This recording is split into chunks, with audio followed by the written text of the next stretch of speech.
plaît. La parole est à monsieur Benjamin Haddad pour le groupe Renaissance. Merci Madame la Présidente. Monsieur le ministre de l'Europe et des Affaires étrangères, depuis 2 ans, les Ukrainiens se battent pour leur liberté et notre sécurité à tous face à l'agression. Depuis 10 ans et la révolution de la dignité du Maïdan, il meurt le drapeau européen au poing pour un avenir meilleur. En attaquant l'Ukraine, c'est cette aspiration européenne que la Russie veut assassiner. Nous avons collectivement trop tardé à donner aux Ukrainiens tous les moyens de vaincre l'agresseur. Seule la défaite de la Russie peut assurer la sécurité et la stabilité de notre continent. Hier, la France a appelé l'Europe au sursaut. C'est la responsabilité historique de notre pays de porter la voix du réarmement européen face à la menace que fait peser la Russie. Il y a ceux, y compris ici au Rassemblement national, qui nous disaient que la Russie n'attaquerait jamais, qui confondent comme toujours la paix avec la soumission à l'agresseur. Ceux-ci qui voudraient voir notre pays abandonner ses alliés, qui veulent bloquer nos institutions pour laisser notre continent à la merci des autocrates. Aujourd'hui, comme au siècle précédent, ils sont guidés par la lâcheté et l'esprit de défaite. Rappelons-le, abandonner l'Ukraine serait désastreux pour notre sécurité et encouragerait les guerres de demain à un moment où l'Amérique se détourne de notre continent. Vladimir Poutine espère que nous nous lasserons, nous nous diviserons, que le temps jouera en faveur de la Russie. Hier, les Européens, sous l'égide du président de la République, ont répondu « Nous tiendrons ». Monsieur le ministre, l'Ukraine a besoin d'armes, de missiles de longue portée, de munitions et d'aide économique. Quelles décisions collectives ont été prises hier pour augmenter notre soutien à l'Ukraine?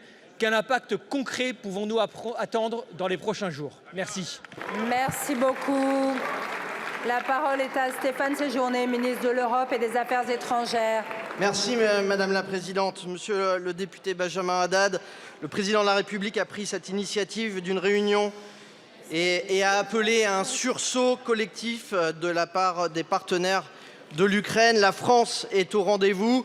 Alors que la posture russe contre l'Ukraine se durcit, je l'évoquais à l'instant, elle se durcit également en interne par l'assassinat politique, notamment d'opposants politiques, et elle se durcit également vis-à-vis de l'extérieur. La Russie conduit des actions de déstabilisation contre les pays européens, des actions de manipulation de l'information et des cyberattaques massives.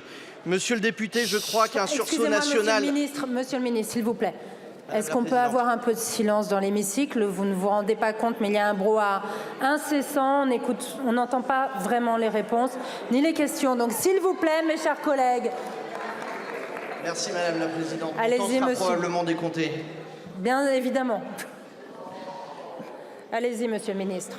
Je le disais, nous devons donc collectivement prendre la mesure du défi à la sécurité européenne et nationale qui est posé par l'agressivité russe. Il nous faut donc être très clair et très lucide.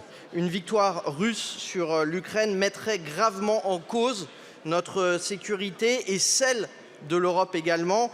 Son coût serait incalculable pour nos finances publiques et également pour notre sécurité collective européenne. Surtout, il faut être conscient que la Russie ne s'arrêtera pas là.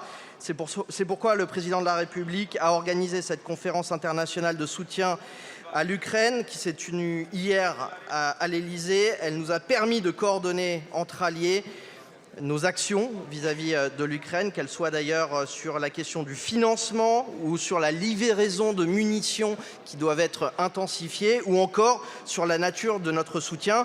Toutes ces réflexions, mesdames et messieurs les députés, auront vocation à être discutées au Parlement dans le cadre d'un débat prévu à l'article 50-1 à l'initiative du gouvernement, suivi d'un vote.